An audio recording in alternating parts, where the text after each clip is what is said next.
Martin County business owner is sounding the alarm after several checks he never wrote were mailed and deposited nationwide. Now he believes he's the victim of an elaborate check washing scheme. Jay Jarvis is live in Stuart with his story and some tips on how other business owners can protect themselves. Jade?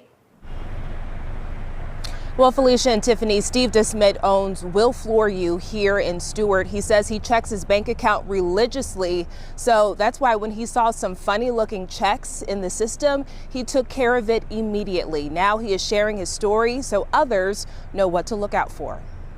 We saw 2 or 3 of these a day, and then we started receiving phone calls to our company in our Jupiter store. Steve DeSmit is talking about these counterfeit checks, each made out for nearly $5,000 or more, stamped with his business's name, his bank account and routing numbers, and even his signature.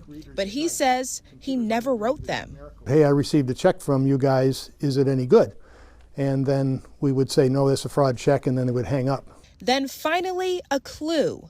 One of those people sent DeSmit this text with instructions from whoever stole his information and used it to send those checks out. Deposit the full amount, take about half as a gift, and then provide their bank account details so the rest could supposedly be given to charity. That's the basic part of the scheme. And so we've seen this happen over and over. And we also saw it happen to some quite large companies.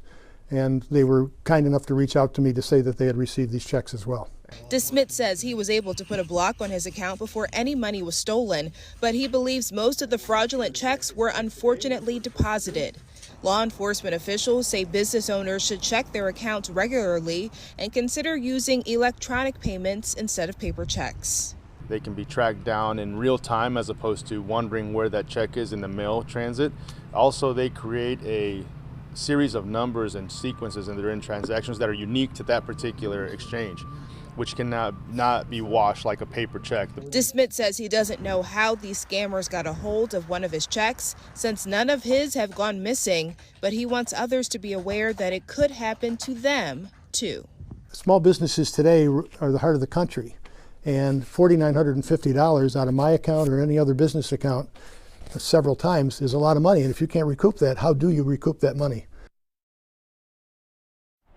Now, DeSmit got a tip from another business that this scam is originating from a company out of New York. We did call that company to try to get some answers, but they hung up on us. Live in Stuart, Jay Jarvis, WPBF 25 News.